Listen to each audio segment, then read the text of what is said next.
सांवली बहू। शिल्पा है तो सांवली लेकिन बहुत ही टैलेंटेड। लेकिन कहते हैं ना, शादी के लिए तो लंबी और गोरी होनी चाहिए। शिल्पा, ये रिश्ता भी हाथ से गया। अरे कितनी बार कहा वो गोरी होने वाली क्रीम लगाया कर, लेकिन नहीं, किताब से सर खपाने से फुर्सत मिले तब ना। तू ही क्यों नहीं इसके लिए उपटन तैयार कर देती? शर्मा जी की बेटी का कम रेट में कितना अच्छा रिश्ता हुआ है। इसकी तो उम्र के साथ ही लड़के वालों की डिमांड भी बढ़ी जा रही है। शिल्पा को ये बातें अब बुरी नहीं लगती थी। लगे भी क्यों, बचपन से सुन जो रही थी वो ये सब कुछ। उसके लिए ये तो मात्र एक कान से सुनना और दूसरे कान से निकाल देने वाली बात थी। फिर एक रोज, पापा पापा मेरी नौकरी लग गई है। वाह, अच्छा। कहाँ बेटा? न्यूज़ चैनल में पापा, खबरों को लिखना होगा। हाँ, वैसे भी तेरे जैसी सांवली शक्ल की लड़की को कौन पर्दे पर आने देगा, क्यों?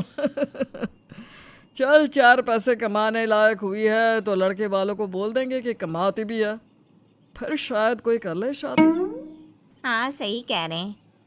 वैसे बेटा, कल शाम को एक लड़का और आने वाला है, उसे भी देख लेना। शिल्पा को इस बार गुस्सा आ जाता है। अच्छे न्यूज़ चैनल में नौकरी लगने की खुशी भी माँ पापा के चेहरे पर नहीं दिखती। अगले रोज ऑफिस से शिल्पा घर आती है तो सामने बैठा होता है हिमांशु। हिमांशु शिल्पा को देखता है तो पहली नज़र में तो वो उसे पसंद नहीं आती, लेकिन फिर भी फॉर्मेलिटी तो करनी थी। हाँ, ओके, तो क्या शौक है तुम्हारे और खाने में क्या क्या बना लेती हो?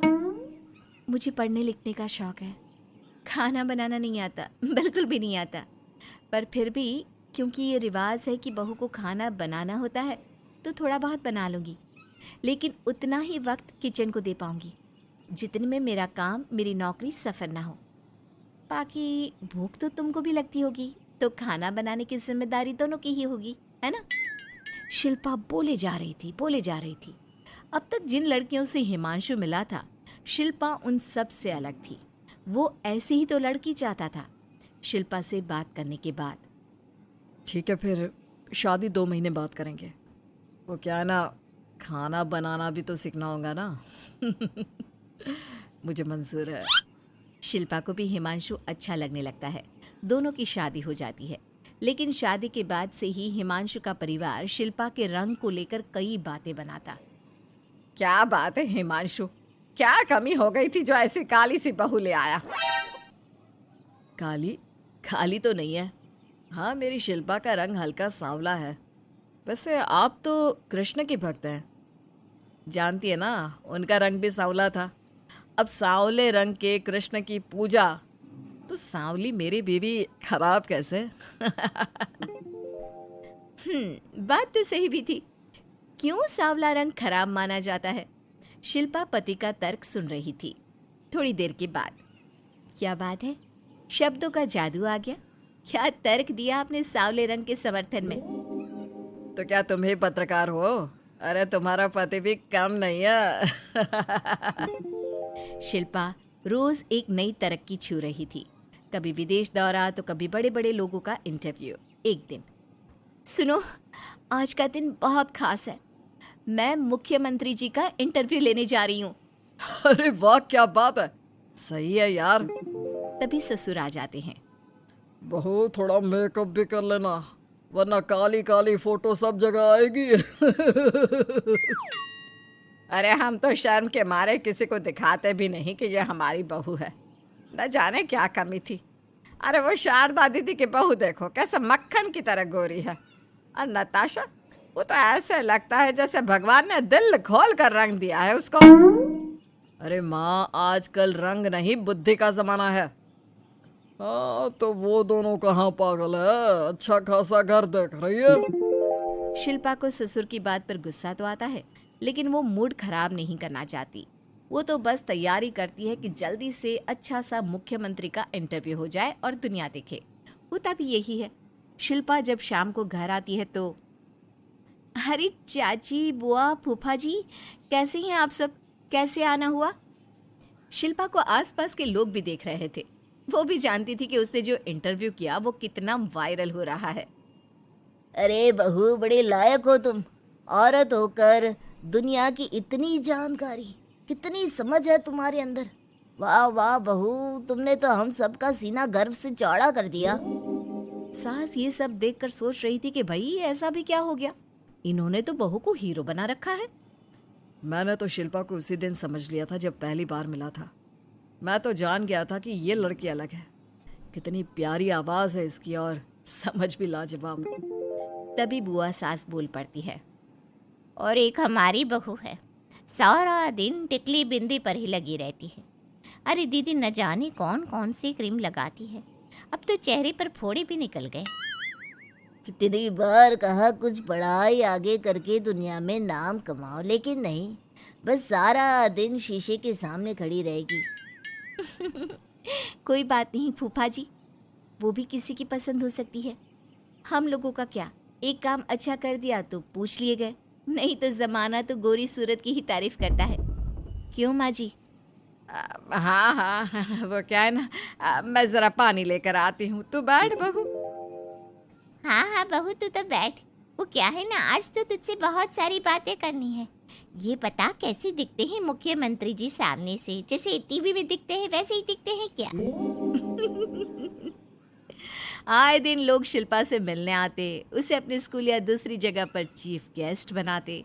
ये सब देखकर पति तो खुश होता, लेकिन सुंदर बहू का सपना सास की आंख से उतर ही नहीं रहा था। फिर एक रोज, शिल्पा, पापा कहाँ है? माँ जमीन पर गिरी पड़ी है, वो बेहोश हो गई है। शिल्पा की सास को गंभीर बीमारी हो जाती है और फिर आप लोग अपनी माँ की किसी बात को मना ना करना, उनका दिल कमज़ोर हो चुका है। दिल में कोई बात लगेगी तो उनके हार्ट अटैक आने के चांसेस हैं, तो समझ रहे हैं ना। कुछ दिनों में ठीक होकर सास घर आ जाती है और फिर एक दिन, देख बेटा, मैं मरने से पहले एक सुंदर बहू का चेहरा देखना चाहती हूँ। अरे मैं नहीं चाहती कि तू इस काली कलूटी के साथ रहे, छोड़ दे इसे। अरे कल को तेरे बच्चे भी ऐसे काले पीले पैदा होंगे और फिर हमारा खानदान देखने लायक नहीं होगा। शिल्पा सुन रही थी, वो परेशान हो रही थी। वो सोचती है कि एक बार वो अपने पति से बात करके देखेगी। सुनिए ना, मुझे आपसे बात करनी है। मुझे भी शिल्पा, मैं माँ के बिना नहीं रह पाऊंगा, तुम समझ रही हो ना। शिल्पा को दुख होता है, लेकिन वो क्या करती। वो हिमांशु को तलाक देने का सोच लेती है और फिर शिल्पा माँ की हालत फिर खराब हो रही है, क्या करूं? माँ को सबसे बड़े अस्पताल में भर्ती करना होगा। लेकिन वहां तो बेड के लिए बड़ी बड़ी सिफारिश करनी पड़ती है। हाय रे, मेरा मन आता है, मैं मर न जाऊं, मुझे बचा ले बहू। शिल्पा को हैरानी होती है कि वो करे तो क्या करे। पर माँ जी, मैं कैसे? बेटा, मुख्यमंत्री जी से बात कर ले, उनसे बड़ी सिफारिश किसकी हो सकती है? तू बोलेगी तो शायद तेरी सास की जिंदगी बच जाएगी। शिल्पा सिफारिश से सास को बड़े अस्पताल में भर्ती करवा देती है, जहां लंबे समय बाद सास ठीक होती है। लेकिन इस बीच एक दिन भी शिल्पा उन्हें देखने नहीं जाती। सास जब घर आती है तो एक सुंदर सी लड़की उनका स्वागत करती है। ये कौन है और शिल्पा कहाँ है? मुझे तो मेरी बहू ही चाहिए। माँ, कैसी बात कर रही हो? तुमने कहा था ना कि शिल्पा काली है और तुम्हें काली बहू नहीं चाहिए। ये रीना है, तुम्हारी बहू। नहीं नहीं, मुझे माफ़ कर दो, मुझे तो मेरी शिल्पा बहू ही चाहिए। उसी के कारण आज मेरी जान बची है। मैं नहीं समझ पाई कि सुंदर शक्ल से ज़्यादा सुंदर दिल और आचरण होना चाहिए। लेकिन अब क्या, अब तो देर हो चुकी थी। हिमांशु भी जानता था कि आत्मसम्मान वाली शिल्पा अब उसकी जिंदगी में वापस नहीं आएगी। अब तो शिल्पा को वे लोग बड़े बड़े चैनल की स्क्रीन पर देखते और अफसोस करते।